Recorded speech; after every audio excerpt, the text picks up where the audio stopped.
Bismillahirrahmanirrahim. Assalamualaikum warahmatullahi wabarakatuh. Innal hamdalillah nahmaduhu wa nasta'inuhu wa nastaghfiruh wa na'udzu billahi min shururi anfusina wa min sayyiati a'malina. May yahdihillahu fala mudilla lahu wa may yudlil fala hadiya lahu. Asyhadu an la ilaha illallah wahdahu la syarika lahu وأشهد أن محمدا عبده ورسوله يا أيها الذين آمنوا اتقوا الله حق تقاته ولا تموتن إلا وأنتم مسلمون يا أيها الناس اتقوا ربكم الذي خلقكم من نفس واحدة وخلق منها زوجها وبث منهما رجالا كثيرا ونساء واتقوا الله الذي تساءلون به والأرحام إن الله كان عليكم رقيبا يا أيها الذين آمنوا اتقوا الله وقولوا قولا سديدا يصلح لكم أعمالكم ويغفر لكم ذنوبكم ومن يطع الله ورسوله فقد فاز فوزا عظيما أما بعد فإن أصدق الحديث كتاب الله وخير الهدي هدي محمد صلى الله عليه وسلم وشر الأمور محدثاتها وكل محدثة بدعة وكل بدعة ضلالة وكل ضلالة في النار. Hadirin ikhwani fid din, azakumullah. Alhamdulillah, kita bersyukur kepada Allah Subhanahu wa taala yang memudahkan kita untuk melangkahkan kaki kita menuju ke masjid melaksanakan salat subuh. Kemudian setelah itu kita akan beribadah kepada Allah Subhanahu wa taala dengan cara talabul ilm, menuntut ilmu syar'i, terutama menuntut ilmu yang berkaitan dengan aqidah. Kita akan membahas kitab Al-Aqidatul Muyassarah min Al-Kitabi Al-Aziz wa Sunnatil Mutahharah karya Al-Syekh Al-Doktor Ahmad bin Abdurrahman Al-Qadhi hafizahullah ta'ala. Baik, man yaqra? Siapa yang baca? Silakan. Udah. Ayo, pan yang bawa kitab baca. Nanti giliran nanti. Udah.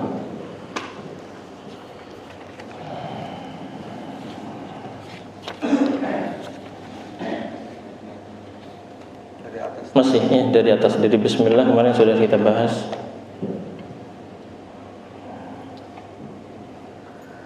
Bismillahirrahmanirrahim. Innal hamdalillah. Di tengah-tengah itu ada tulisan apa itu? Muqaddimah. Ya, muqaddimah. Muqaddimah.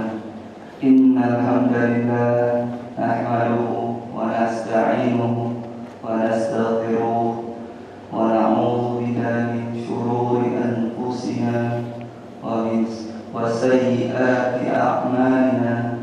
Man yahdihillahu فلا مضل له ومن يضلل فلا هادي له وأشهد أن لا إله إلا الله وحده لا شريك له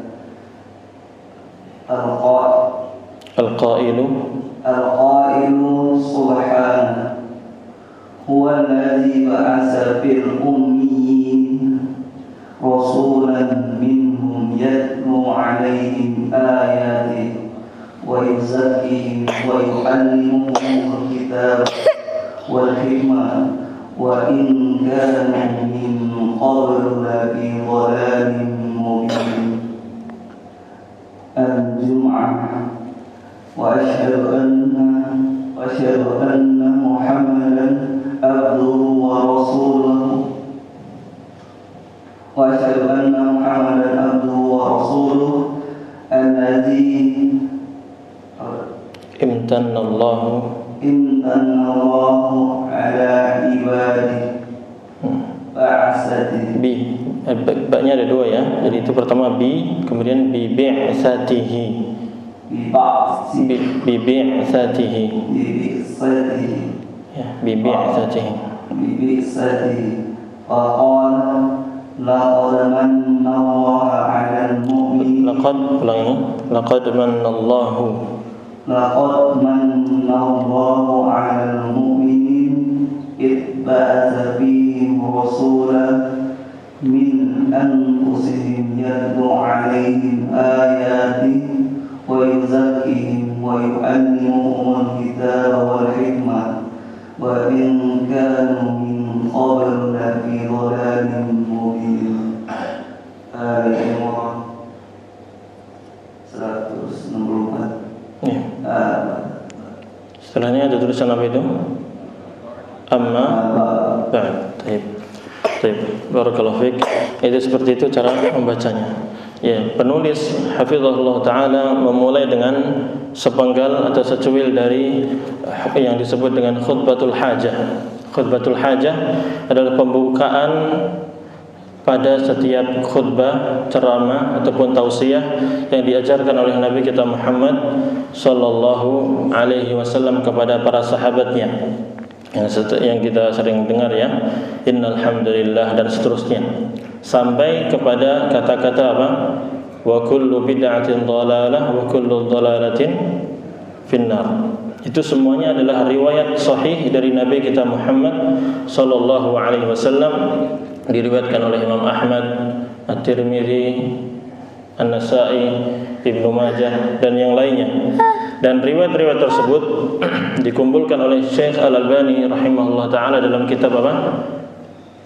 Khutbatul Hajah. Beliau menulis buku ya, tulisan kecil sekitar 40 halaman, judulnya Khutbatul Hajah allati 'allamaha Rasulullah sallallahu alaihi wasallam ashabahu, atau yang semisalnya judulnya. Jadi khutbatul hajah, pembukaan sebuah khutbah yang diajarkan oleh Rasulullah sallallahu alaihi wasallam kepada para sahabatnya. Dan khutbatul hajah ini tidak hanya dipakai ketika pernikahan saja. Ya, karena sebagian mengatakan ini hanya untuk pernikahan saja. Sebelum akad nikah disampaikan khutbatul hajah ini. Tapi yang benar adalah untuk setiap hajah, setiap keperluan apa saja. Mau khutbah Jumat, khutbah nikah, khutbah Idul Fitri, Idul Adha, bahkan ketika ceramah-ceramah disampaikan apa? Khutbatul hajah ini. Ya, silakan siapa yang menghafal dari awal sampai akhir silakan distorkan. Betul. Satu orang atau dua orang. Silakan. Jangan grogi, ini latihan. Jangan latihan. Silakan. Fadhal. Saya yang hafal khutbatul hajah.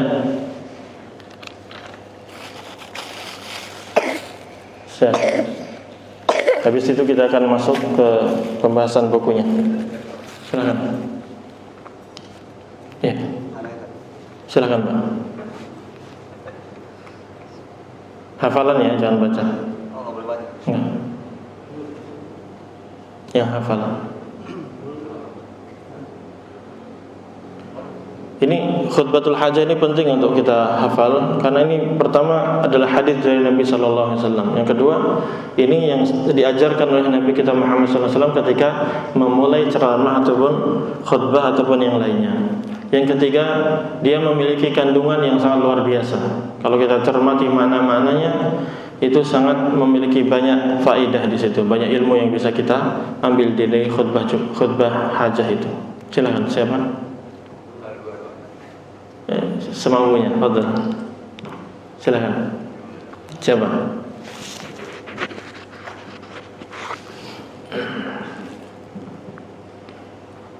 Assalamualaikum warahmatullahi wabarakatuh.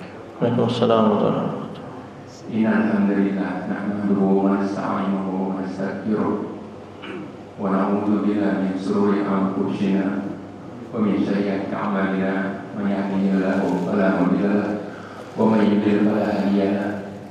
Wa asyhadu an la ilaha illallah wahdahu la syarika lahu wa asyhadu anna Muhammadan 'abduhu wa rasuluh. Segala puji bagi Allah, kami memujinya. Kami minta pertolongan dan memohon ampunan kepadanya.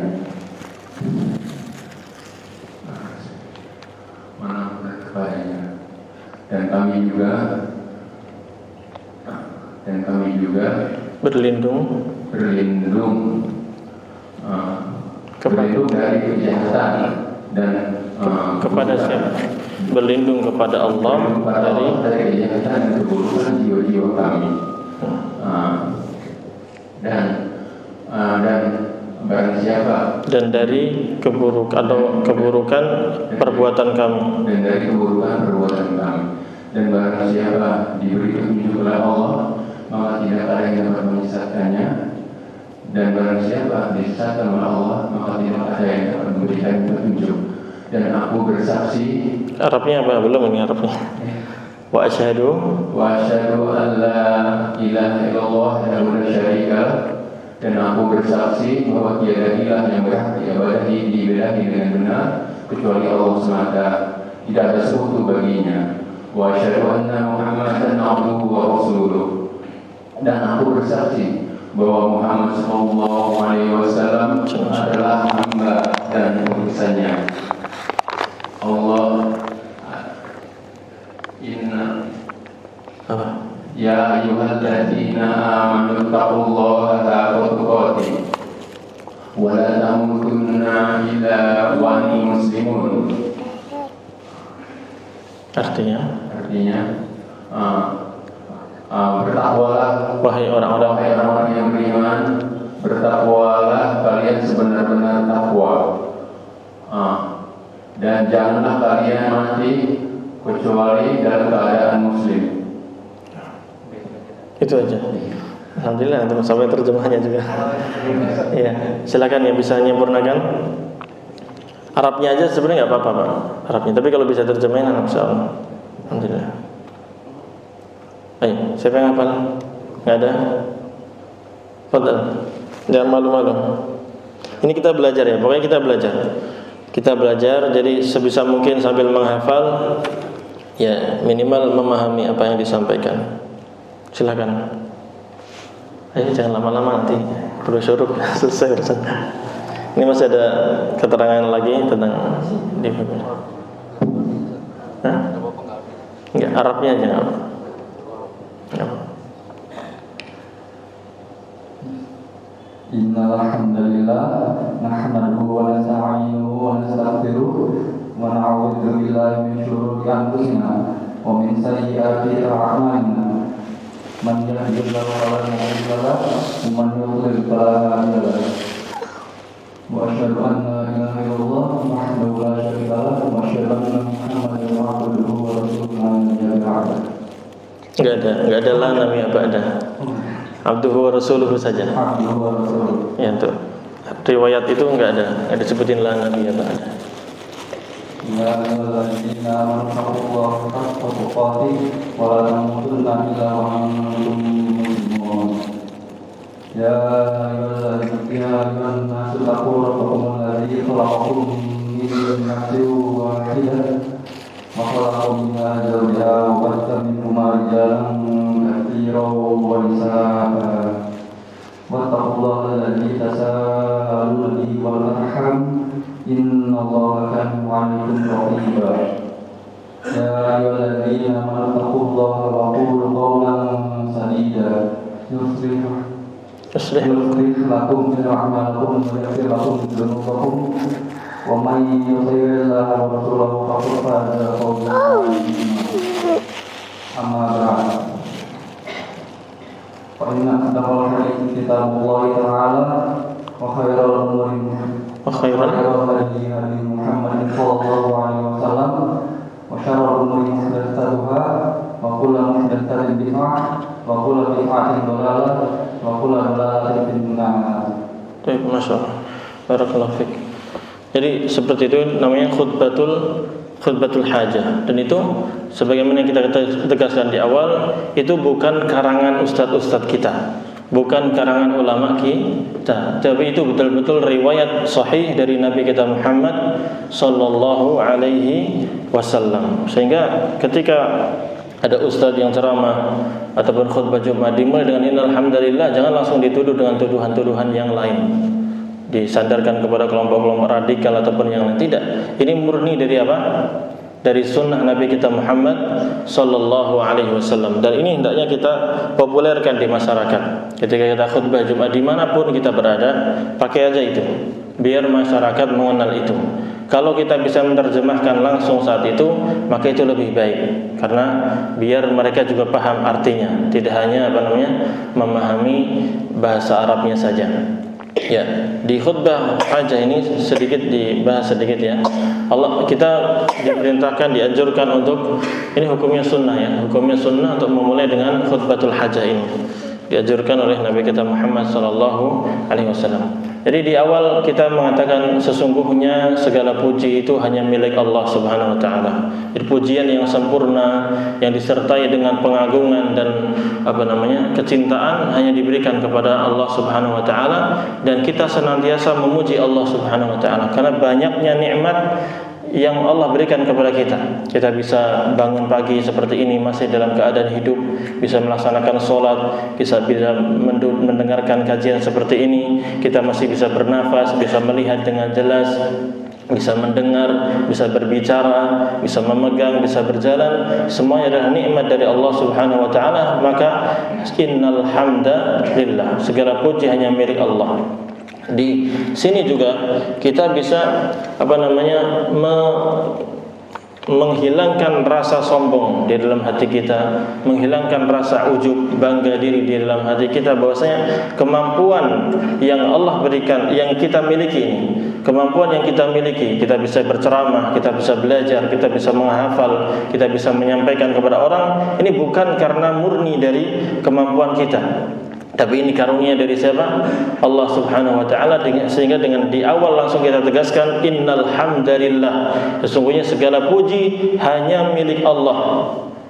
Di sini kita mengikrarkan dalam diri kita, jangan sampai kita sombong terhadap kemampuan yang kita miliki ini, atau kita membangga-banggakan terhadap orang lain, meremehkan orang lain, tidak. Tapi semua yang ada, kenikmatan yang ada adalah karunia dari Allah Subhanahu wa taala, maka yang harus kita puji adalah Allah Subhanahu wa taala. Kita memuji Allah Subhanahu wa taala wa nasta'inuhu, dan kita juga memohon pertolongan kepada Allah, meminta pertolongan kepada Allah agar Allah senantiasa memberikan kekuatan kepada kita untuk melakukan kebaikan dan menjauhi hal-hal yang dilarang oleh Allah Subhanahu wa taala. Mic yang itu dimatikan, Mas. Mic-nya dimatikan. Ada dengungnya.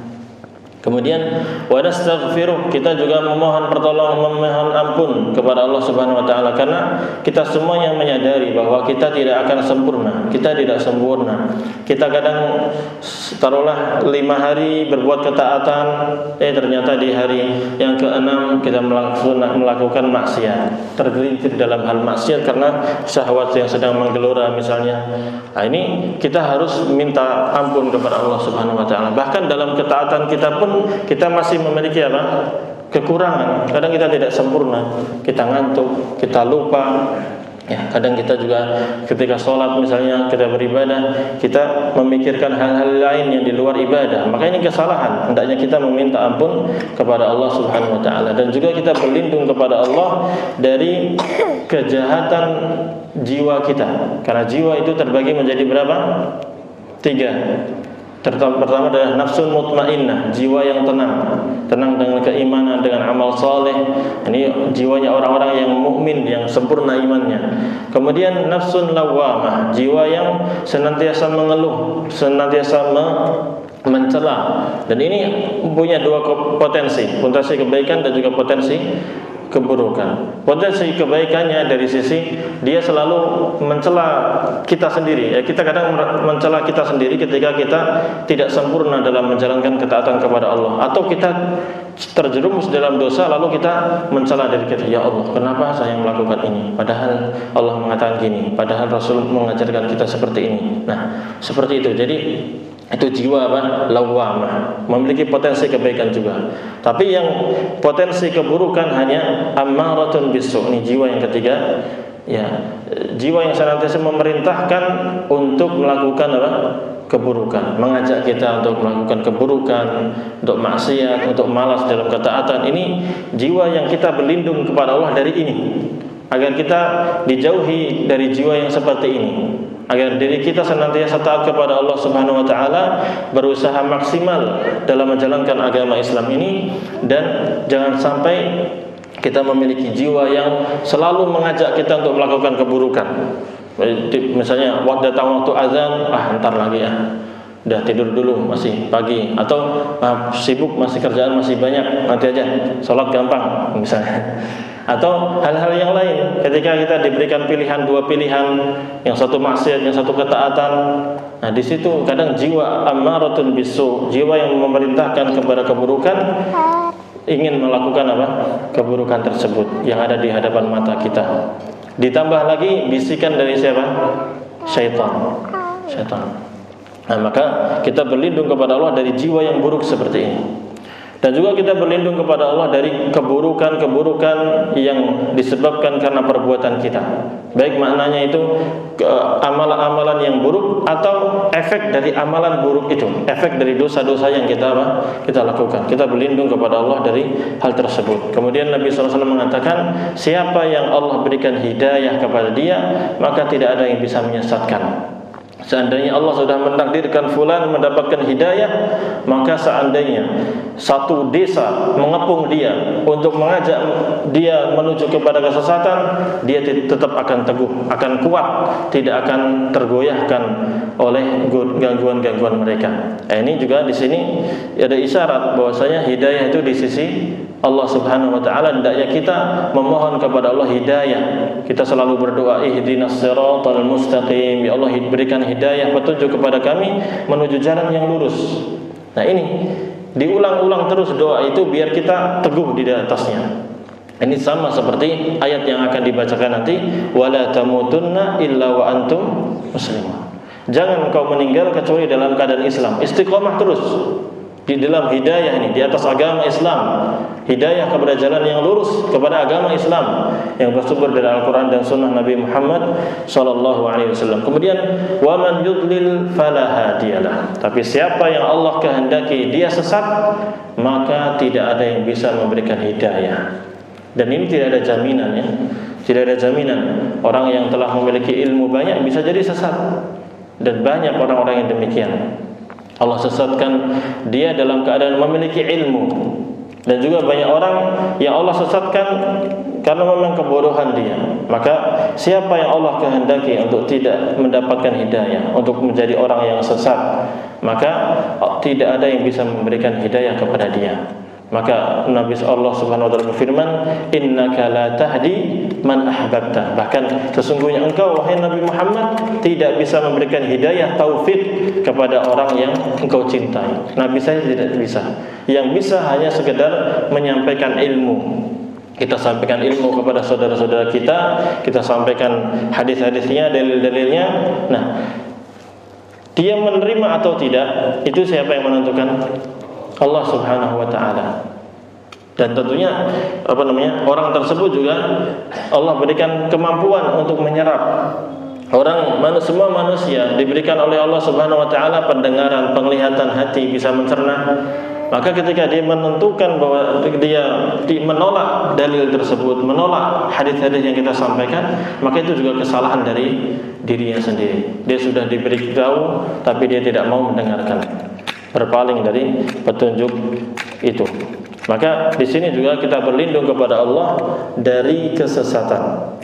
Dari kesesatan apapun bentuknya, baik itu berupa kesyirikan, kekufuran, ataupun bid'ah, ataupun maksiat. Maka kita berdoa kepada Allah Subhanahu wa taala jangan sampai Allah Subhanahu wa taala menyesatkan kita.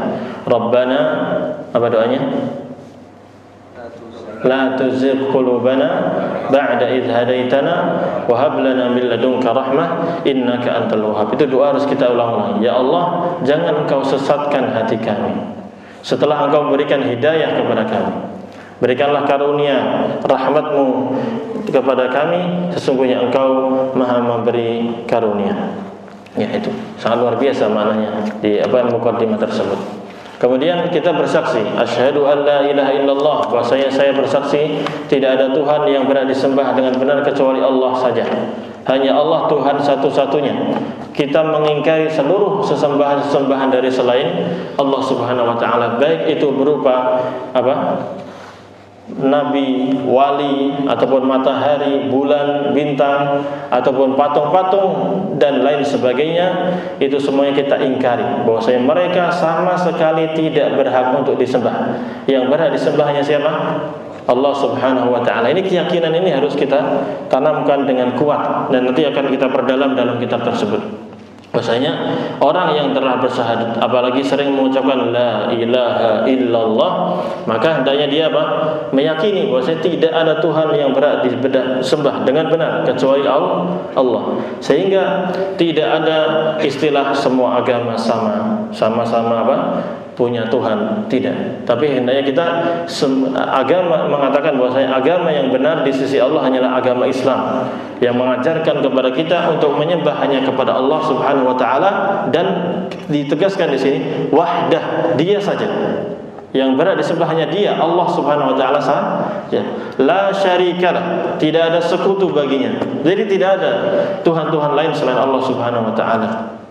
Jangan meyakini adanya Tuhan-Tuhan lain dari selain Allah Subhanahu wa taala, dan jangan pula membenarkan orang-orang yang mengakui adanya Tuhan selain Allah Subhanahu wa taala. Di sini sisi apa namanya? Batasan apa? Toleransi. Batasan toleransi adalah kita tidak mengikuti agama orang lain. Orang-orang Yahudi dan Nasrani, kita di jurang pemisahnya di sini. Orang-orang Yahudi, Nasrani, mereka menyembah kepada selain Allah Subhanahu wa taala. Nasrani menganggap Yesus apa? Tuhannya, Bunda Maria, Rohul Kudus dan lain sebagainya. Orang-orang musyrikin demikian. Tapi Islam tegas, jelas, Tuhannya hanya Allah Subhanahu wa taala. Adapun tuhan-tuhan lain adalah batil, salah, tidak berhak untuk menjadi Tuhan. Kemudian penulis mengatakan al-qail, Allah lah yang telah berfirman, huwallazi ba'atsa fil ummiyina rasulan minhum. Ini ayat yang akan kita bahas pada kesempatan pagi ini, ya. Allah Subhanahu wa taala berfirman, huwallazi ba'atsa fil ummiyina rasulan minhum. Dialah Allah yang telah mengutus, ya, di kalangan al-ummiyin. Al-ummiyin adalah siapa? Orang-orang Arab yang mayoritas mereka adalah tidak bisa menulis dan tidak bisa membaca. Itu disebut al-ummi. Al-ummi alladzi la yaqra' wa la yaktub. Adalah orang yang tidak bisa membaca dan juga tidak bisa menulis. Dan demikianlah orang-orang mayoritas di orang-orang Arab terdahulu di zaman Nabi Muhammad sallallahu alaihi wasallam. Jadi Allah lah yang telah mengutus seorang rasul dari kalangan siapa? Ummiyin. Itu orang-orang Arab di sana. Jadi al-ummiyun maksudnya adalah orang Arab semuanya. Abdullah bin Abbas mengatakan al-ummiyun maksudnya adalah orang-orang Arab seluruhnya. Man kataba minhum wa man lam yaktub. Baik yang bisa menulis ataupun yang tidak bisa menulis. Ya, maksudnya adalah Nabi sallallahu Allah Subhanahu wa taala mengutus Nabi Muhammad sallallahu alaihi wasallam di kalangan orang-orang Arab. Nah, karena mereka bukan ahli kitab. Kemudian ada juga yang mengatakan al-ummiyun alladzina la yaktubun. Orang-orang ummiyun maksudnya adalah orang-orang yang tidak bisa menulis. Wa kadzalika kanat Quraisy. Dan demikianlah orang-orang apa? Quraisy. Dan Nabi sallallahu alaihi wasallam diutus di kalangan mereka. Wa rawa Mansur an Ibrahim. Dan Mansur meriwayatkan dari Ibrahim, mungkin Ibrahim An-Nakhai rahimahullah taala, dia mengatakan al-ummi alladzi la yaqra' wa la yaktub. Jadi al-ummi artinya adalah apa? Alladzi la yaqra' wa la yaktub, yang tidak bisa membaca dan juga tidak bisa menulis. Jadi kita harus menegaskan di sini, biar menafsirkan Al-Qur'an dengan tafsir yang benar, kembalikan kepada siapa? Para ulama. Jadi kita tegaskan bahwasanya mayoritas orang Arab di saat itu adalah orang-orang ummi yang tidak bisa membaca dan juga tidak bisa menulis. Dan Nabi kita Muhammad SAW juga demikian, tidak bisa membaca dan juga tidak bisa menulis. Ini harus kita tegaskan, karena ada orang-orang yang menyimpang dan dia menolak pernyataan ini dengan dalil, loh berarti mencela Rasul Anda, kan gitu ya? Mencela Rasul, kan Rasul dibilang nggak bisa baca, nggak bisa nulis. Padahal Allah Subhanahu wa taala sendiri yang mengatakan apa? Huwallazi ba'atsa fil ummiyina rasulan minhum. Allah lah yang telah mengutus di kalangan ummiyin, di kalangan orang-orang yang tidak bisa membaca, tidak bisa menulis, apa yang diutus? Seorang rasul dari kalangan mereka. Bahkan di surat Al-A'raf dengan jelas Allah Subhanahu wa taala menyatakan an-nabiyyul ummi, seorang nabi yang ummi, yang tidak bisa membaca, tidak bisa menulis. dengan jelas di surat Al-A'raf. Nanti akan kita jelaskan Al-A'raf ayat 157. Ini ayatnya panjang tentang Nabi Muhammad SAW tidak bisa membaca, tidak bisa menulis. Kemudian ketika awal-awal turun wahyu kepada Nabi kita Muhammad SAW, kan Nabi Muhammad SAW sering tahannus. Tahannus apa artinya? Menyendiri, beribadah di dalam Gua Hira. Gua Hira atau Gua Sur? Gua Hira. Gua Hira. Kalau Gua Sur itu ketika bersama siapa? Abu Bakar ketika bersembunyi mau hijrah ke Madinah. Nah, ini ke Gua Hira, berdiam di situ untuk beribadah sesuai yang di saat itu masih mengikuti agamanya siapa? Nabi Ibrahim alaihissalam.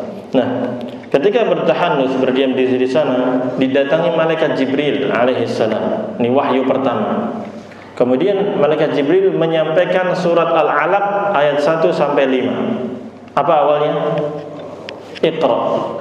Perhatikan, ini riwayatnya sahih di Sahih Bukhari dan juga riwayat yang lainnya. Nabi SAW didatangi malaikat Jibril alaihissalam. Kemudian malaikat Jibril mengatakan Iqra. Iqra artinya apa?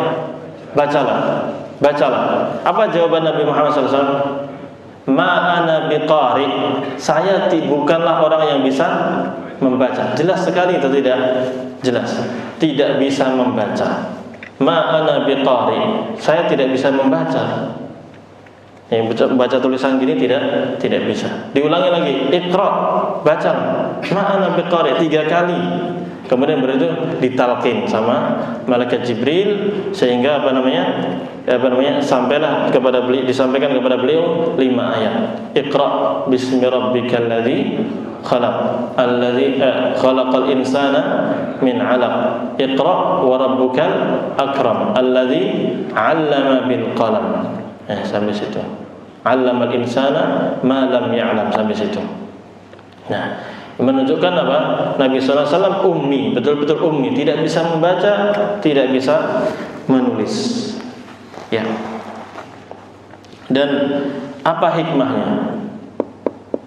Apa hikmahnya Allah Subhanahu wa taala mengutus di kalangan bangsa Arab yang tidak bisa membaca, tidak bisa menulis, dan nabinya juga tidak bisa membaca, tidak bisa menulis.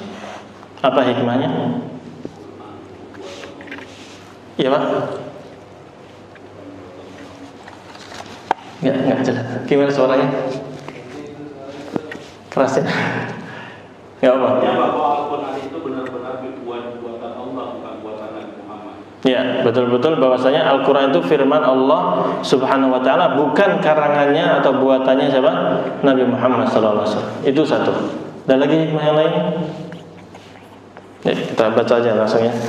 Jadi ada ulama yang menjelaskan demikian, sama seperti yang disampaikan oleh Pak Husni itu.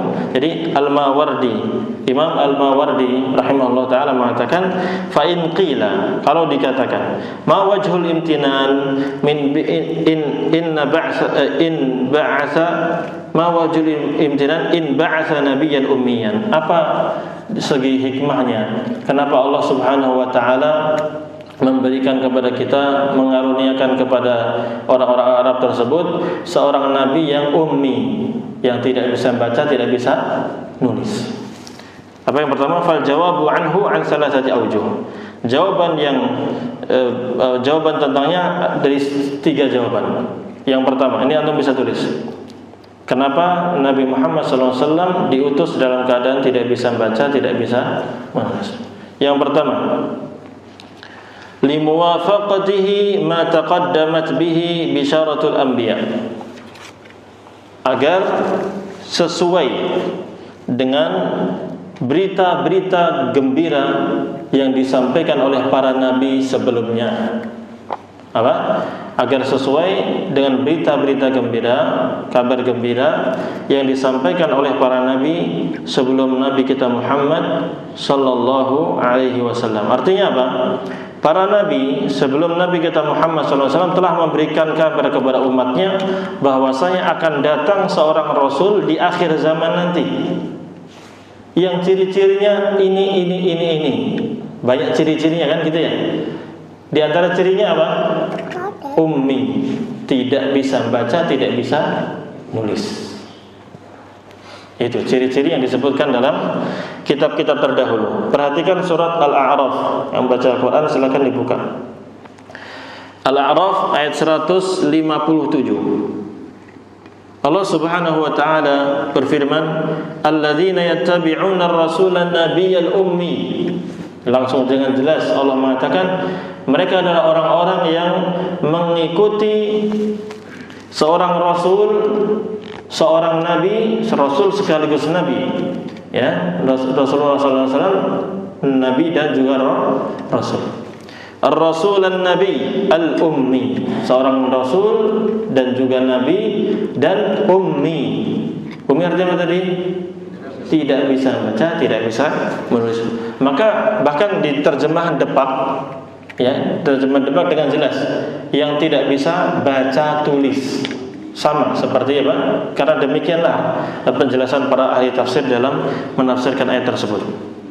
Kemudian Allah mengatakan allazi yajidunahu maktuban indahum fit Taurati wal Injil, yang mana mereka mendapati sifat nabi seperti ini, nabi yang ummi, seorang rasul, nabi dan beliau adalah ummi, tidak bisa membaca, tidak bisa nulis. Yajidunahu maktuban, mereka mendapati hal itu tertulis di mana?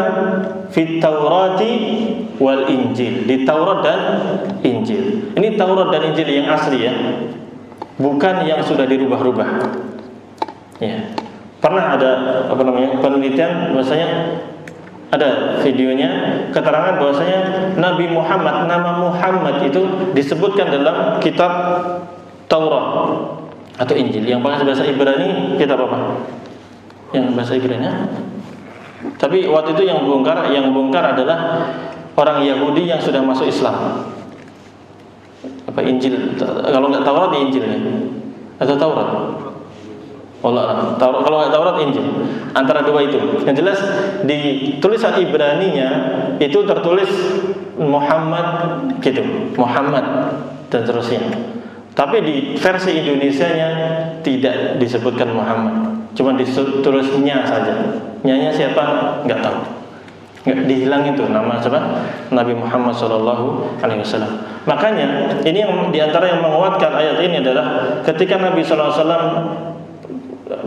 dapat ayat pertama tadi surat Al-Alaq ayat 1 sampai berapa?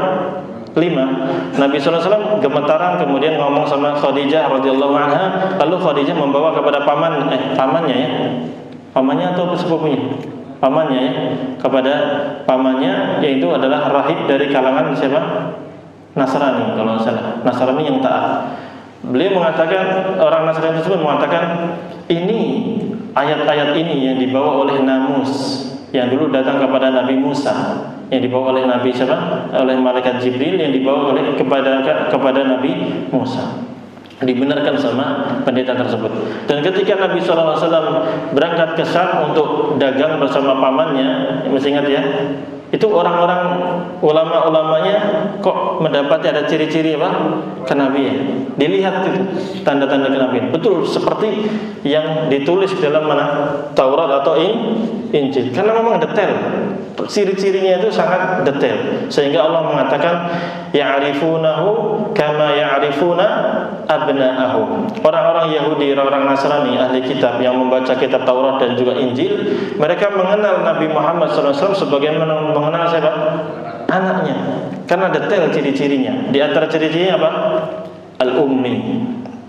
Nabi ummi yang tidak bisa membaca apa? Tidak bisa menulis. Sehingga hikmah pertama kenapa Allah Subhanahu wa taala mengutus Nabi Muhammad SAW dalam keadaan tidak bisa membaca, tidak bisa menulis adalah agar sesuai dengan berita yang telah disampaikan oleh para nabi terdahulu.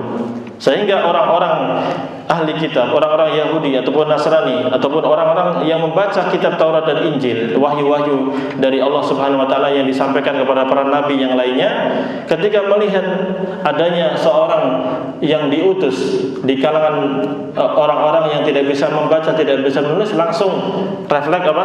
Oh, ini nabi yang diceritakan dalam kitab-kitab terdahulu. Paham atau tidak? Jelas. Itu yang pertama. Dicatat ya. Yang kedua, kata Al-Mawardi rahimahullah, ats-tsani li musyakalati halin min li ahwalihim fayakunu aqraba ila muwafaqatihim.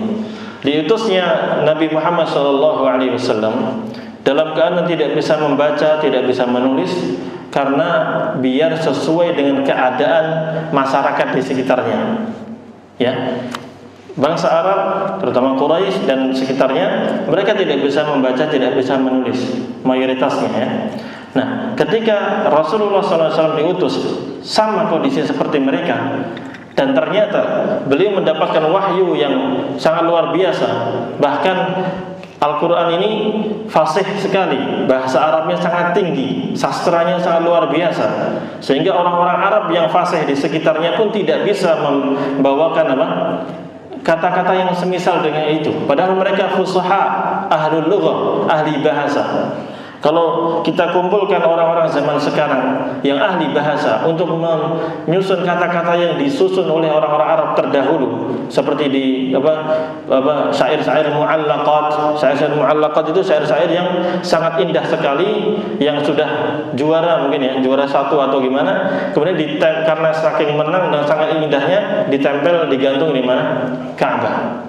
Nah, syair-syair mu'allaqat itu sangat luar biasa, kata-katanya indah dan lain sebagainya. Namun demikian Al-Quran lebih indah dari itu. Dan orang-orang Arab sekitar Nabi Muhammad SAW tidak bisa membuat semisal dengan Al-Quran Al-Karim. Ini menunjukkan apa? Mu'jizat. Ya, mu'jizat. Itu. Jadi hikmah yang kedua adalah apa tadi? Agar sesuai dengan kondisi masyarakat sekitar, itu orang-orang Arab, sehingga mereka pun menyadari, oh ternyata itu Nabi Muhammad juga sama seperti kita, ummi, tidak bisa membaca, tidak bisa menulis, tapi kalau mendapatkan kata-kata indah ini dari mana? Dari wahyu dari Allah Subhanahu wa taala. Nah, itu memang sebagian Arab bisa menulis, sebagian Arab tidak bisa menulis. Yang anak ceritakan tadi al-mu'allaqat, itu mereka biasa baca. Memang sudah bahasa mereka bisa melontarkan kata-kata yang indah. Sebagian mereka bisa menulis, akhirnya ditulis dan ditempelkan di mana? Di Ka'bah. Tapi mayoritas di zaman itu tidak bisa menulis dan tidak bisa membaca. Kemudian hikmah yang kedua, as-salis, liyantafiya anhu su'u dhanni fi ta'limihi ma da'a ilaihi min al-kutub allati qara'aha wal hikam allati talaha. Agar hilang buruk sangka terhadap Nabi Muhammad sallallahu alaihi wasallam ketika Nabi Muhammad sallallahu alaihi wasallam mengajarkan Al-Qur'an, disampaikan kepada mereka, ya, agar hilang buruk sangka yang ditujukan kepada Nabi kita Muhammad SAW, bahwa beliau telah membaca dari kitab-kitab terdahulu, atau membaca kata-kata hikmah, kata-kata mutiara, kata-kata yang indah yang beliau baca. Paham tuh? Jadi kan Al-Quran Al-Karim tadi dari segi kata-katanya sangat luar biasa, dari segi maknanya sangat luar biasa, mengabarkan kisah-kisah orang terdahulu, kisah-kisah bahkan yang terjadi di zaman Nabi Muhammad SAW dan juga yang terjadi akan datang. Ini berita dari mana? Kan gitu. Kalau beliau bisa baca, bisa menulis, maka orang akan mengatakan, oh itu karangan beliau tuh. Beliau belajar sama orang lain, baca kitab, buku, langsung diringkas atau diperindah. Nah, ketika Allah Subhanahu wa taala mengutus Nabi kita Muhammad SAW tidak bisa baca, tidak bisa menulis, maka hilanglah persangkaan tersebut dan muncullah keyakinan bagi kita bahwa itu semua dari siapa? Allah Subhanahu wa taala. Paham tuh? Jelas.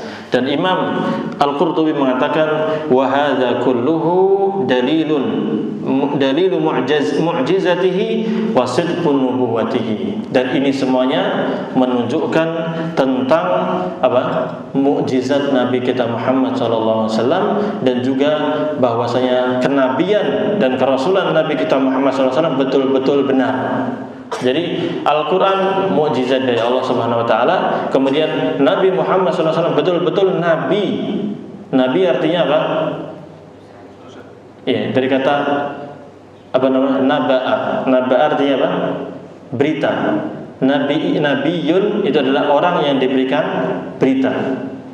Rasulun seorang rasul. Rasul dari kata apa? Arsala yursilu, irsala, mengutus. Tapi orang yang diutus disebut rasul atau mursal. Makanya sayyidul anbiya'i wal mursalin. Itu mursal itu jamak. Jadi mursal satu orang mursal. Tapi kata yang lain adalah rasulun. Jadi ini semua menunjukkan bahwasanya Nabi Muhammad sallallahu alaihi wasallam betul-betul seorang nabi yang diberikan wahyu, berita maksudnya wahyu dari Allah Subhanahu wa taala. Bukan karangan dari Nabi kita Muhammad sallallahu alaihi wasallam. Kemudian itu jelas ya, yang pertama An-Nabiyul Ummi. Kemudian rasulan minhum, walladzi ba'atsa fil ummiyina rasulan minhum. Apa tugas Nabi Muhammad sallallahu alaihi wasallam? Yatlu alaihim ayatihi. Ini tugasnya Nabi Muhammad sallallahu alaihi wasallam, membacakan kepada mereka ayat-ayatnya. Baca dari mana? Apakah tulisan gitu beliau baca atau gimana? Hafalan. Makanya Nabi wahyu dari Allah sampaikan kepada malaikat siapa? Jibril. Maka Jibril kepada Nabi Muhammad SAW langsung dibacakan kepada para sahabat. Yatlu alaihim ayati. Tugas Nabi adalah membacakan ayat-ayat itu kepada mereka. Wa yuzakkihim, dan beliau mensucikan mereka. Ini tugas yang kedua. Mensucikan mereka maksudnya apa?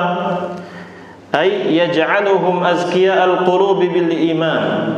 Nabi sallallahu alaihi wasallam membuat mereka orang-orang yang beriman kepada beliau menjadi orang-orang yang bersih hatinya, dengan dipenuhi dengan keimanan. Yutahhiruhum min danasil kufri wal dzunub.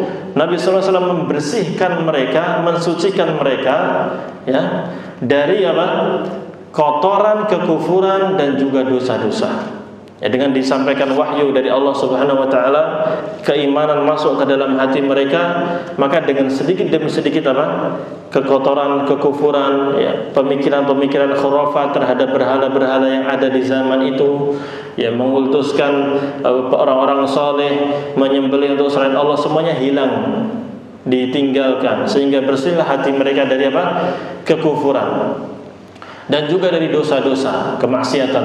Banyak kemaksiatan dilakukan oleh orang jahiliyah, membunuh anak-anak perempuan, ya, kemudian melakukan perzinahan, kemudian apa lagi? Minum khamr sudah menjadi kebiasaan mereka, dan lain sebagainya, zina dan lain sebagainya, pembunuhan, bantai-membantai, yang kuat mengalahkan yang lemah dan lain sebagainya. Itu semua dibersihkan oleh Nabi kita Muhammad sallallahu alaihi wasallam. Dan juga ketika kita membaca ayat-ayat Al-Qur'an, membaca hadis-hadis Nabi sallallahu alaihi wasallam, demikian pula hati kita akan apa? Akan bersih dari kotoran-kotoran kekufuran, kesyirikan, maksiat dan lain sebagainya. Wa yu'allimuhumul kitaba wal hikmah. Dan Nabi SAW juga mengajarkan kepada mereka Alkitab. Maksudnya apa? Al-Quran, kitab Al-Quran, kitab suci Al-Quran. Wal hikmah. Apa ini? As-sunnah. Al-hikmah di sini adalah as-sunnah. Sunnah Nabi kita Muhammad sallallahu alaihi wasallam, sebagaimana disebutkan oleh Al-Hasan Al-Basri rahimahullah taala, bahwasanya al-hikmah di sini adalah sunnah Nabi kita Muhammad sallallahu alaihi wasallam. Kemudian wa in kanu min qablu la fi dhalalin mubin. Meskipun dulunya mereka sebelumnya di dalam keadaan kesesatan yang sangat nyata, dalam kesesatan kekufuran, sesat dalam akidah mereka, sesat dalam muamalah mereka, semuanya dibersihkan dengan apa? Al-Quran dan Sunnah Nabi kita Nabi Muhammad sallallahu alaihi wasallam. Coba pertanyaannya gini, Pak. Dalam ayat ini Allah hanya mengatakan dialah Allah yang mengutus di kalangan orang-orang ummi, itu bangsa Arab, seorang rasul dari mereka. Pertanyaannya, apakah Nabi SAW hanya diutus untuk mereka ataupun gimana? Tidak. Nabi kita Muhammad SAW diutus untuk mereka dan juga untuk yang lainnya. Jadi makanya di sini antum harus pegang manhaj Ahlussunnati wal Jamaah adalah mengumpulkan seluruh dalil baru menyimpulkan. Paham tuh? Kalau kita hanya mengambil satu ayat saja, lalu kita simpulkan, oh berarti ini orang liberal seneng kayaknya. Berarti ini Rasul itu Nabi SAW hanya diutus untuk siapa? Ummiyin, Arab saja. Ya kita Indonesia nggak usah. Islam Arab kita nggak misalnya gitu. Nah ini dibantah dengan apa? Kumpulkan semua ayatnya, baru kita simpulkan. Makanya tadi kalau kita mau selamat dari kesesatan, pertama, kalau kita membaca ayat Al-Quran, baca tafsirnya, keterangan para ulama seperti apa. Ya, karena para ulama terdahulu ketika menulis kitab tafsir, mereka sudah membaca seluruh ayat Al-Quran, dan kesimpulan yang disampaikan, penjelasan disampaikan adalah kesimpulan dari Al-Quran keseluruhan dan juga dari hadis-hadis Nabi kita Muhammad SAW. Jadi ini perlu kita tegaskan bahwasanya meskipun yang disebutkan di sini adalah untuk kalangan orang-orang Arab yang tidak bisa membaca, tidak menulis, tapi ini tidak menafikan bahwasanya Nabi SAW diutus untuk seluruhnya. Coba banyak ayat yang seperti ini. Misalnya Allah Subhanahu wa taala berfirman di ayat yang lain, surah Al-Zukhruf ayat 44, Allah mengatakan wa innahu la dzikrun laka wa liqaumik. Coba, sesungguhnya Al-Qur'an itu adalah peringatan bagi kamu dan juga kaummu. Seolah-olah mengkhususkan siapa? Orang Arab saja. Ya atau tidak? Ya. Kemudian di ayat yang lain, wa anzir ashiratakal aqrabin. Berikanlah peringatan kepada keluargamu yang terdekat. Apakah itu menunjukkan Nabi SAW hanya diutus untuk mereka saja, keluarganya saja, atau tidak? Tidak. Ya. Jadi itu memang di awal-awal dakwah Nabi SAW dakwahnya di mana? Di kalangan situ dulu. Tapi Islam ini bakal menyebar ke seluruh dunia. Dan Islam ini apa? Rahmatan lil alamin. Wa ma arsalnaka illa rahmatan lil alamin. Tidaklah aku mengutus engkau wahai Nabi Muhammad kecuali rahmat bagi seluruh alam semesta, seluruh manusia. Tidak terkecualikan, tidak hanya orang Arab saja. Jadi takhsisul ummiyina bidzikri la yanfi man adahum. Jadi ketika Allah Subhanahu wa taala mengkhususkan orang-orang ummi di sini, orang-orang bangsa Arab yang tidak bisa membaca, tidak bisa menulis, disebutkan hanya mereka saja, tidak menafikan orang lain selain mereka. Walakinnal minnata 'alaihim ablagh wa akad. Namun memberikan seorang nabi di kalangan mereka itu lebih apa? Lebih luar biasa dan juga lebih ditekankan. Yani ketika Allah Subhanahu wa taala memberikan kepada mereka karunia, diutus seorang rasul dari orang-orang yang tidak bisa membaca, tidak menulis, maka ini nikmat yang luar biasa atau tidak? Nikmat. Kalau orang-orang yang bisa baca, dia bisa belajar ilmu tentang mengatur negeri untuk berakhlak mulia dari kitab-kitab yang lainnya. Ini orang-orang nggak bisa baca, nggak bisa nulis. Siapa yang mau mengajari mereka? Maka Allah utus kepada mereka apa? Seorang rasul, agar memperbaiki kondisi mereka, agar mereka beriman kepada Allah dan juga bermasyarakat dengan baik. Maka ini al-minnatu 'alaihim ablagh wa akad. Ya, karunia yang diberikan kepada mereka ini lebih besar, lebih dalam dan juga lebih ditekankan. Nah, namun Allah Subhanahu wa taala telah berfirman di dalam surat Al-A'raf ayat 158, lanjutan yang tadi itu. Ya qul ya ayyuhan nas inni rasulullah ilaikum jami'an. Katakanlah wahai Nabi Muhammad, sampaikan kepada seluruh manusia, ya ayyuhan nas, wahai seluruh manusia. Jadi umum, an-nas berarti umum, enggak cuma orang Arab saja. Ya, enggak cuma orang muslim juga. Ya, semuanya. Ya, ayyuhan nas inni rasulullah ilaikum jami'an. Saya itu adalah utusan Allah yang diutus ilaikum jami'an, untuk kepada kalian seluruhnya. Seluruhnya, jadi semuanya, baik bangsa Arab, baik atau non Arab, baik orang-orang Mekah ataupun di luar Mekah. Dan ini juga dalil bahwasanya seluruh orang-orang yang telah berpegang kepada agama sebelum Nabi kita Muhammad SAW wajib mengikuti siapa?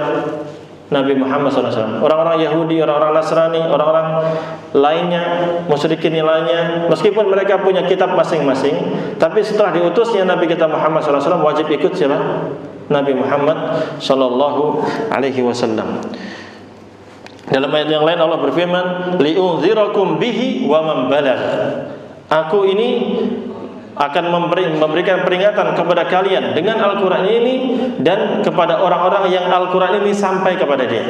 Berarti kepada seluruh manusia. Jadi ini keterangan dari Imam Ibnu Katsir rahimahullahu taala yang menunjukkan bahwasanya meskipun disebutkan al-ummiyin di dalam ayat ini, tapi ini tidak menafikan bahwasanya Nabi Muhammad SAW diutus untuk seluruh manusia. Dan ini juga bantahan kepada sebagian orang yang menyimpang, yang ingin untuk menyesatkan kaum muslimin bahwa misalnya Nabi SAW itu kata mereka hanya diutus untuk orang Arab saja. Padahal Nabi SAW diutus untuk seluruh manusia. Ma'asyiral muslimin rahimani wa rahimakumullah. Lanjut. Jam berapa? 7. Nanggung ini. Ayatnya ini bagus banget masalahnya. Ya, kita selesaiin pembahasan ayat ini ya. Ya, agak panjang dikit. Ya. Allah Subhanahu wa taala mengutus seorang rasul di kalangan Arab, di kalangan penduduk Makkah. Pernah enggak ada seorang nabi di situ? Hah? Pernah? Iya, iya betul. Ada Nabi Ibrahim, kemudian sama Nabi Ismail. Dan Nabi Ibrahim alaihi salatu wassalam dan juga Nabi Ismail ketika membangun Ka'bah, ya, di surat Al-Baqarah dia, wa idz yarfa'u Ibrahimul qawa'ida minal baiti wa Ismail. Ingatlah ketika Nabi Ismail dan Nabi Ibrahim dan Nabi Ismail meninggikan bangunan Ka'bah. Keduanya berdoa apa? Rabbana taqabbal minna innaka antas sami'ul alim. Ya Rabb kami, ya Allah, terimalah amal soleh kami ini dari kami. Innaka antas sami'ul alim, sesungguhnya Engkau Maha mendengar lagi Maha melihat. Kemudian Rabbana waj'alna muslimaini lak. Ya Allah, jadikan kami berdua ini orang yang senantiasa tunduk patuh kepadamu. Muslimaini, orang muslim yang tunduk dan patuh kepada Nabi, kepada Allah Subhanahu wa taala. Wa min Rabbana waj'alna muslimaini laka wa min dzurriyyatina. Rabbana waj'alna muslimaini laka. Ya Allah, Rabbana waj'alna muslimaini laka wa min dzurriyyatina, dan juga untuk dari keturunan kami jadikan orang-orang yang apa? Senantiasa Islam, tunduk patuh, pasrah kepada Engkau, mentauhidkan Allah Subhanahu wa taala. Ini doa dari siapa? Nabi Ibrahim. Wa arina manasikana wa tub alaina, dan tunjukkan kepada kami manasik kami, tata cara beribadah kami. Innaka wa tub alaina, dan terimalah taubat kami, berikanlah taubat kepada kami, terimalah taubat dari kami. Innaka antal aziz wa tub alaina innaka antat tawwabur rahim, sesungguhnya Engkau Maha menerima taubat dan juga Maha penyayang. Jadi buka mushafnya. Kemudian doa itu setelah itu apa? Coba dibuka mushafnya, akhir juz 1 halaman kedua sebelum terakhir, kiri atas. Ayatnya enggak apa? Ayat berapa? Di situ Nabi Ibrahim berdoa setelah itu. Rabbana wa ba'ats fihim. Bayangkan. Ya Allah, ib'ats fihim. Utuslah di kalangan mereka apa? Rasulan, seorang rasul. Yatlu alaihim ayatika, yang akan membacakan kepada mereka. Lihat ciri-cirinya nih. Yatlu alaihim ayatika, yang akan membacakan kepada mereka ayat-ayat Engkau. Wa yu'allimuhumul kitaba wal hikmah, dan akan mengajarkan kepada mereka Alkitab dan Al-Hikmah, Al-Quran dan Sunnah. Wa yuzakkihim, dan dia akan mensucikan mereka. Innaka antal azizul hakim. Ketemu enggak ayatnya? Ditulis ayat, dilihat ayatnya, kemudian dibaca. Ya, wa yuzakkihim, dan dia mensucikan mereka, membersihkan mereka dari kekufuran, dari maksiat dan lain sebagainya. innaka antal azizul hakim. Sesungguhnya engkau maha perkasa lagi maha bijaksana. Coba, ciri-cirinya sama tidak dengan yang di surat Al-Jumu'ah? Ini Al-Baqarah nih, ini surat Al-Jumu'ah. Sama atau tidak?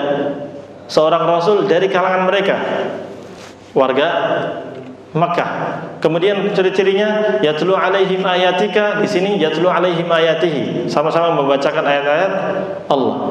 Kemudian kalau di Al-Jumu'ah wa yuzakkihim dulu, ya kan? Tapi kalau di Al-Baqarah diakhirkan. Tapi sama, ciri-cirinya mensucikan mereka. Kemudian wa yu'allimuhumul kitaba wal hikmah, sama, membacakan Alkitab dan juga Al-Hikmah, Al-Quran dan Sunnah. Sama atau tidak? Maka menunjukkan diutusnya Nabi Muhammad SAW adalah bukti Allah Subhanahu Wa Taala mengijabahi, mengabulkan doanya Nabi Ibrahim alaihissalam. Oleh karena itu Nabi Muhammad SAW ini keturunannya siapa? Ismail anaknya Nabi Ibrahim alaihissalam. Nah itu. Jadi tugasnya adalah tadi membacakan ayat-ayat Allah, kemudian mensucikan mereka, mengajarkan Al-Quran dan Sunnah kepada mereka. Ibnu Katsir mengatakan Allah Subhanahu Wa Taala membangkitkan atau mengutus Nabi kita Muhammad SAW ketika terjadi fatrah. Fatrah itu apa? Masa tidak adanya seorang Rasul. Ya, dan ini juga ada hikmah bahasanya. Lihat, ketika di situ ada seorang Nabi Ibrahim, Nabi Ismail, diajarkan kepada masyarakat bertauhid, semuanya bertauhid, beribadah kepada Allah sesuai syariat di zaman dahulu. Namun ketika masa demi masa, pergantian waktu, kebergantian orang dan lain sebagainya, akan terjadi apa? Pergeseran. Mulai orang-orang lupa tentang syariat sebelumnya. Sehingga kalau kita lihat di Mekah itu masih ada tawaf atau tidak sebelum diutusnya Nabi Muhammad SAW? Masih. Ini syariatnya siapa ya? Nabi Ibrahim. Masih ada sa'i? Masih. Jadi untuk yang amalan-amalan seperti itu masih ada. Akhlak-akhlak yang baik masih ada atau tidak? Masih. Tapi memiliki banyak kepergeseran. Oleh karena itu di sini ada kesimpulan bahwasanya semakin jauh seseorang dari ilmu yang datang dari wahyu Allah Subhanahu Wa Taala, baik dari para nabi terdahulu ataupun Nabi kita Muhammad SAW, maka kesesatan itu akan semakin banyak. Maka ini juga kesimpulan harus kita pegang, bahwasanya kalau kita ingin hidayah, petunjuk, dan kita dijauhkan dari kesesatan, ya dekat dengan wahyu Allah Subhanahu Wa Taala dari Al-Quran dan Sunnah. Kalau kita menjauhi Al-Quran dan Sunnah, kesesatan itu akan mudah sekali bagi kita. Paham ya? Makanya Allah berfirman, wa kaifa takfuruna wa antum tutla alaikum ayatihi wa kaifa takfuruna wa antum tutla alaikum ayatullahi wa fikum rasuluh. Bagaimana kalian bisa kufur padahal dibacakan ayat-ayat Allah kepada kalian dan juga di antara kalian ada seorang rasul. Yani kalau kita mengikuti ayat-ayat Allah Subhanahu Wa Taala dari Al-Quran dan juga mengikuti Nabi Muhammad SAW, enggak mungkin kita akan kufur. Yani kita akan istiqamah kalau kita berpegang kepada wahyu dari Allah dan Rasulnya alaihi salatu wassalam. Nah, ketika di zaman Nabi Ibrahim sudah disampaikan dakwah tersebut, namun berjalan kurun waktu yang sangat lama, maka banyak terjadi kesesatan. Jarak antara Nabi Ibrahim sampai Nabi Muhammad berapa tahun?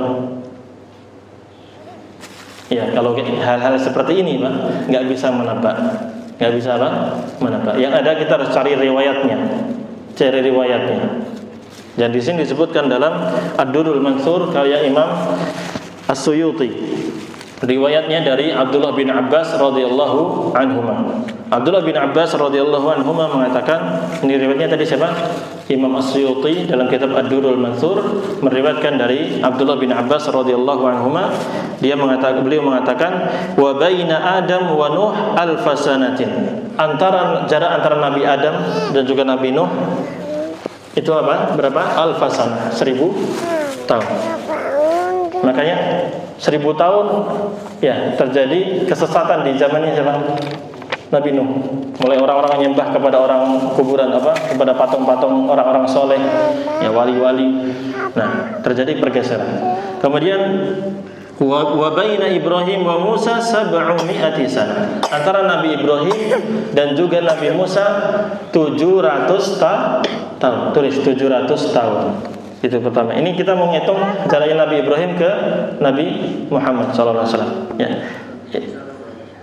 Ya. Nabi Ibrahim jaraknya sampai ke Nabi Musa 700 tahun. Wa baina Musa wa Isa alfun wa khamsumi'ati sana. Antara Nabi Musa sampai kepada Nabi Isa itu jaraknya 1500 tahun. Lama atau tidak? Lama. Tapi apakah enggak ada nabi sekitar situ? Ada, karena Bani Israel itu tasusuhumul anbiya. Nah, Bani Israel itu terus dipimpin oleh para nabi. Karena nabinya Bani Israel itu sangat banyak sekali. Di antaranya Nabi Musa sama Nabi Isa. Bukan, Nabi Isa sama nabi yang lainnya. Ada Nabi Harun di situ kan? Ada nabi yang lainnya. Nah, namun ini yang lagi dibahas sama Abdullah bin Abbas adalah jaraknya antara Nabi Musa sampai Nabi Isa itu berapa? 1500 tahun. Wa baina Isa wa nabiyyina 600 sana. Antara Nabi Isa dan juga Nabi kita Muhammad sallallahu alaihi wasallam adalah 600 tahun. Ini juga dikeluarkan dari Imam Al-Bukhari dalam sahihnya dari Salman Al-Farisi radhiyallahu anhu, dia mengatakan fatratu ma baina Isa wa Muhammadin sallallahu alaihi wasallam 600 sana. Jarak antara Nabi Isa sampai Nabi Muhammad sallallahu alaihi wasallam adalah 600 tahun. Jadi kalau di total berapa? Ya, kita tambah-tambah deh biar agak seru. 2.800. Coba kita hitung lagi. Jarak antara Nabi Ibrahim sampai Nabi Musa berapa? 700 tahun. Nabi Musa sampai Nabi Isa 1.500 tahun. Nabi Isa sampai Nabi Muhammad 600 tahun. Dari total berapa? 2.800 tahun. Jarak yang sangat jauh sekali, sehingga wajar terjadi apa? Pergeseran. Pertama, ilmu itu mungkin dai-nya mungkin kurang atau gimana? Wallah alam ya. Ya tadi sudah ada para nabi dan ilmu mungkin nggak tersampaikan atau banyaknya penyimpangan dan ada sejarahnya. Awal terjadinya pergeseran itu, tapi tahun berapa? Wallahu a'lam. Di sini disebutkan bahwasanya orang yang pertama kali melakukan perubahan, yaitu merubah agamanya Nabi Ibrahim alaihi salatu wasallam adalah siapa? Amr bin Luhai al-Khuzai. Amr bin Luhai al-Khuzai. Ya. Amr bin Luhai al-Khuzai. Jadi awalnya memang Ibnu Katsir mengatakan Al-Arab kanu qadiman mutamassikina bidini Ibrahim al-Khalil alaihi salam. Orang-orang Arab dulu mereka berpegang teguh dengan agamanya siapa? Nabi Ibrahim al-Khalil, seorang kekasih Allah Subhanahu wa taala, semoga keselamatan terlimpahkan kepada beliau. Namun mereka fabaddalu wa ghayyaru. Mereka merubah-rubah, mengganti-ganti dan merubah-rubah. Wa qallabu wa khalafu. Mereka membolak-balik kemudian menyelisihi agamanya Nabi Ibrahim. Wa harrafuha wastabdalu bitauhid syirkan. Mereka mengganti tauhid menjadi syirik. Wa bil yaqini syakkan. Mereka mengganti keyakinan menjadi keraguan. Wabtada'u asya'a lam ya'dzan biha Allah. Dan mereka membuat bid'ah. Jadi istilah bid'ah terjadi tidak hanya di zaman Nabi Muhammad SAW saja, tapi terdahulu juga demikian. Mereka membuat bid'ah yang tidak pernah diizinkan oleh Allah Subhanahu wa ta'ala. Nah, yang membuat, yang merusak ini adalah siapa tadi? Amr bin Luhai Al-Khuzai, la'anahullah. Semoga Allah melaknat dia. Karena demikian Allah Subhanahu wa taala Rasulullah SAW telah memberitahu bahwasanya dia adalah seorang kafir yang disiksa di api neraka. Dan Allah Subhanahu wa taala, innallaha la'anal kafirina wal munafiqin. Sesungguhnya Allah melaknat orang-orang kafir dan juga orang-orang musyrik. Dan kita orang yang beriman boleh melaknat orang yang Allah laknat. Tentu yang sudah mati ya. Kalau ada orang-orang kafir yang sekarang masih ada kemungkinan apa? Untuk dapat hidayah, jangan dilaknat dulu. Makanya ketika Nabi Muhammad SAW berdoa kunut nazilah untuk melaknat Bani Fulan sebutkan orang-orangnya, Allah tegur beliau bahwasanya apa? Laisa laka minal amri syai'un. Engkau tidak memiliki urusan dalam hal ini. Urusan hidayah itu di tangan Allah Subhanahu wa taala. Tidak perlu melaknat yang masih hidup. Adapun yang sudah meninggal maka dilaknat. Ya. Kemudian Amr bin Luhai ini adalah pemimpin di daerah Makkah saat itu. Al-Khuzai dari Bani Khuza'ah. Ya, dia pernah traveling, jalan-jalan kemana? Ke Syam, ya, jalan-jalan ke Syam, touring ke sana. Kemudian dia melihat orang-orang Syam ini ya'buduna al-asnam wal awthan, pada menyembah apa? Patung-patung dan berhala-berhala yang ada. Ya, mereka tidak beribadah, mereka menyembah kepada Allah tapi juga beribadah kepada tuhan-tuhan tersebut. Jangan itu.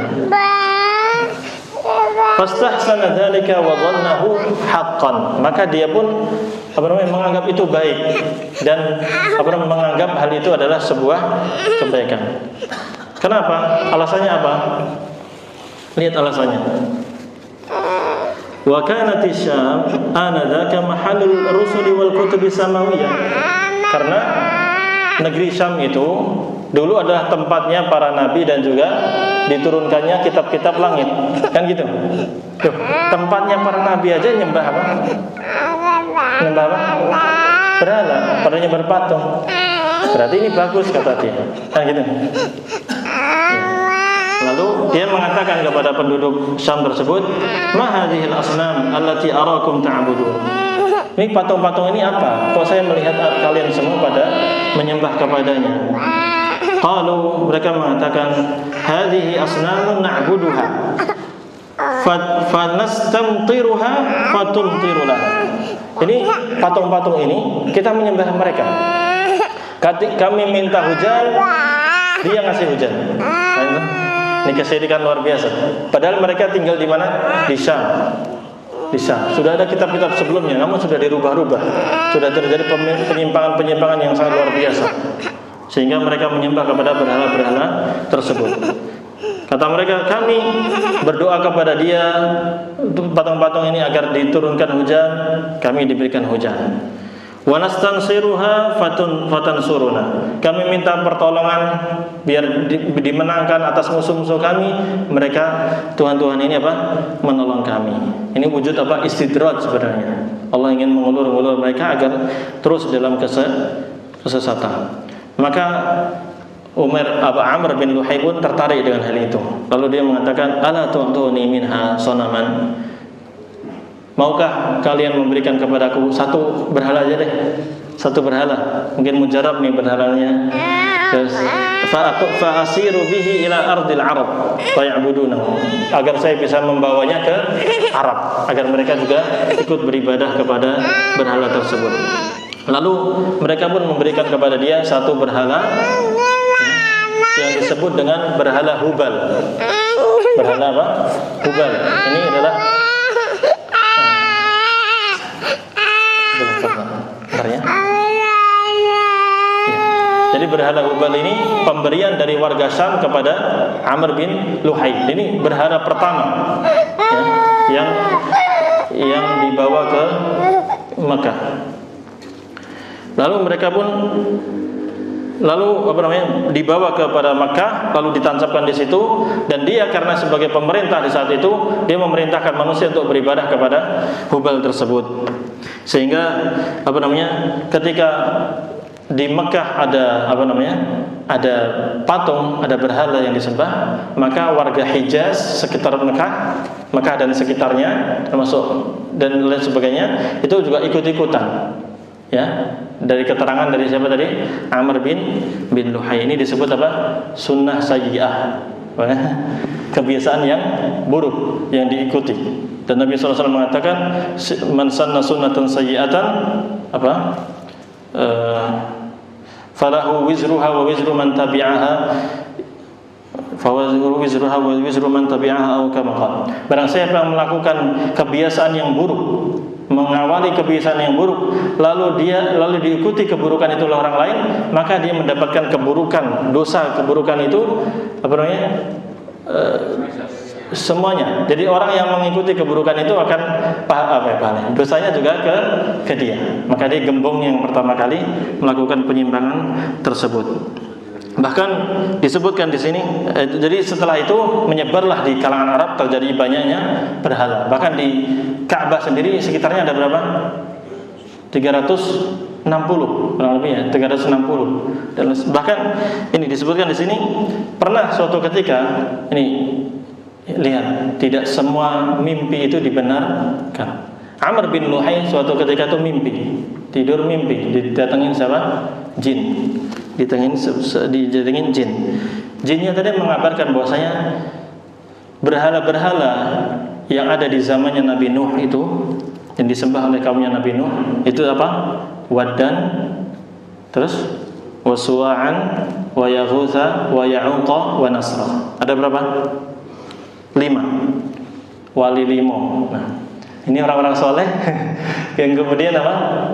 Meninggal, lalu orang-orang merasa kehilangan, lalu setelah itu dikultuskan, dibuatlah patung-patung atau gambar. Kalau di sini sonam disebut patung, dibuatlah patung-patung, lalu mereka disembah oleh orang tersebut. Nah, jin tersebut mendatangi Amr bin Luhai dalam mimpinya, memberitahu bahwasanya berhalanya kaum Nabi Nuh itu, Waddan wa Suwa'an wa Yaghutha wa Ya'uqa wa Nasra, itu dikubur di Jeddah. Maka Amr bin Luhai mendapatkan kabar gembira nih, dapat patung lagi nih. Akhirnya ini mungkin lebih sakti lagi patungnya karena sejak zaman dahulu. Ya, kemudian datanglah dia ke Jeddah, lalu digali, lalu mendapatkannya, langsung dibawa ke daerah Tihamah. Nah, ini menunjukkan kesesatan luar biasa. Ya, maka Nabi Muhammad SAW menceritakan tentang siksa yang diberikan kepada Amr bin Luhai. Disebutkan dalam sahih, hadis yang sahih dari Abu Hurairah radhiyallahu anhu, dia mengatakan Rasulullah sallallahu alaihi wasallam bersabda, "Ra'aitu Amr bin Amir al-Khuzai yajurru qasbahu ay am'a'ahu fin nar." Saya melihat Amr bin Amir al-Khuzai ini menarik-narik ususnya. Hancur, kemudian ditarik-tarik ususnya sama dia. Itu di neraka. Allahu Akbar. Siksa luar biasa, dan itu kekal selama-lamanya. Apalagi ini bukan sekedar orang kafir, tapi apa? Pencetusnya. Yang pertama kali memulai kekufuran di bangsa Arab. Ya. Dialah orang yang pertama kali awwalu man sayyabas sawaib. Dialah yang pertama kali membuat bid'ah saibah. Saibah itu adalah hewan ternak yang mereka persembahkan untuk tuhan-tuhan mereka, berhala-berhala mereka. Dan mereka setelah mengatakan ini hewan-hewan ini untuk tuhan-tuhan kami, maka tidak boleh ditunggangi, tidak boleh dibuat untuk bawa barang. Itu bid'ahnya yang dilakukan oleh Amr bin Luhai. Di riwayat lain, fakana awwala man ghayyara dina Ibrahim. Dialah orang yang pertama kali merubah agamanya Nabi Ibrahim alaihissalam. Ini yang pertama kali terjadi perubahan di masa Amr bin Luhai, namun tidak diketahui kapan nih tahunnya, tidak tahu.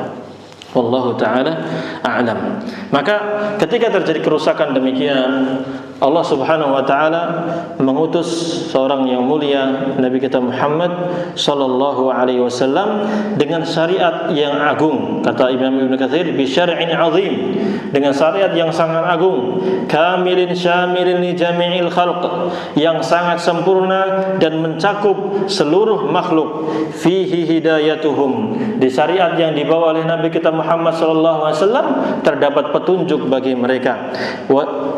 Wal bayan li jami'i ma yahtajuna ilaih, dan Nabi SAW di dalam Al-Quran dan Sunnah menerangkan segala sesuatu yang dibutuhkan oleh manusia, yang mereka butuhkan ada. Jadi di Al-Quran dan Sunnah, di dalam agama Islam ini lengkap, selengkap-lengkapnya. Apa yang kita butuhkan ada. Min amri ma'ashihim wa ma'adihim, baik dalam urusan kehidupan kita di dunia ini ataupun urusan nanti ketika kita kembali di akhirat nanti. Wadda'watu lahum ila ma yuqarribuhum ilal jannah, dan Nabi Muhammad sallallahu alaihi wasallam mengajak mereka kepada hal-hal yang bisa mendekatkan mereka menuju surga. Jadi ajaran Nabi kita Muhammad sallallahu alaihi wasallam memperbaiki kehidupan kita di dunia ini, dan juga kita tahu apa yang akan terjadi nanti di akhirat. Kemudian Nabi sallallahu alaihi wasallam juga mengajarkan kepada kita apa saja amal-amalan yang bisa mendekatkan kita kepada surga. Karena kita tahu dunia ini sementara. Baik terjadi kiamat atau tidak terjadi baik baik enggak, maksudnya semua kita pasti akan mati. Baik matinya sebelum terjadi kiamat atau waktu terjadi kiamat, pasti semuanya akan mati, dan bumi ini akan hancur, akan dirubah menjadi bumi yang lain, jadi padang mahsyar. Sehingga tempat kembali kita nanti hanya dua, kalau enggak surga ya neraka. Dan Nabi SAW sudah mengabarkan hal itu dengan jelas dalam Al-Quran, juga hadis Nabi Muhammad SAW. Tidak hanya sekedar memberitahu nanti ada surga atau neraka, tapi juga memberitahu kepada kita apa saja yang bisa membuat kita masuk ke surga, sehingga kita melaksanakannya. Dan juga apa saja yang bisa membuat Allah Subhanahu wa taala ridha kepada kita.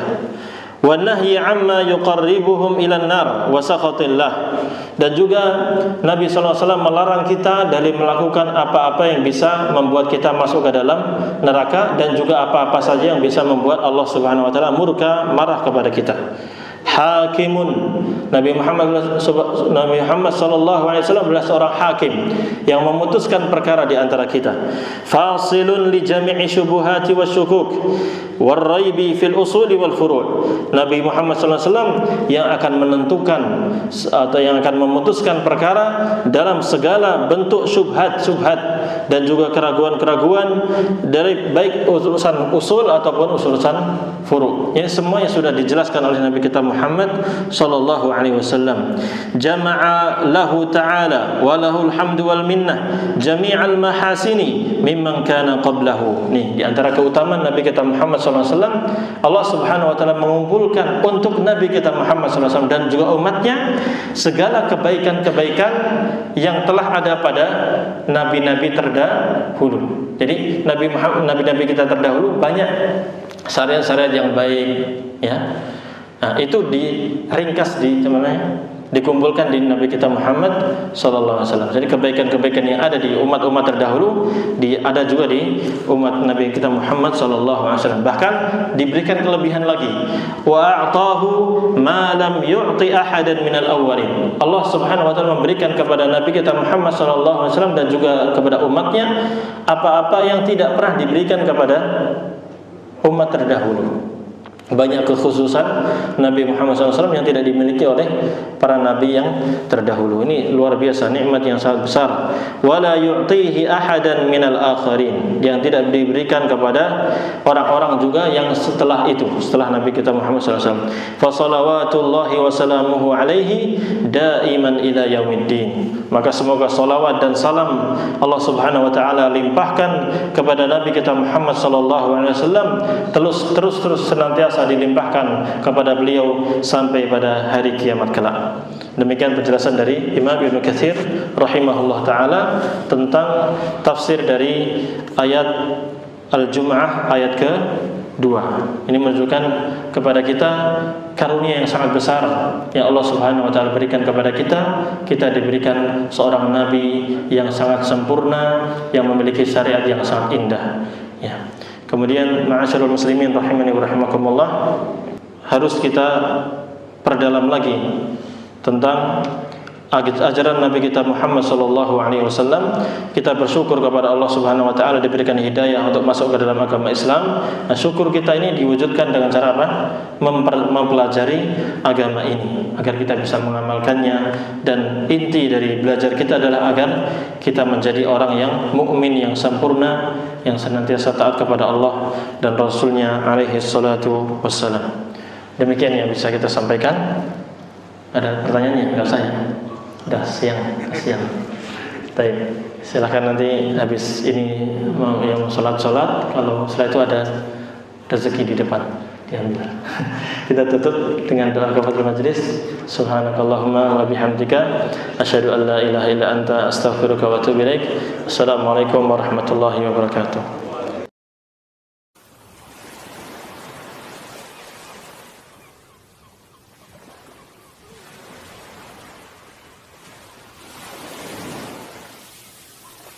قل هذه سبيلي أدعو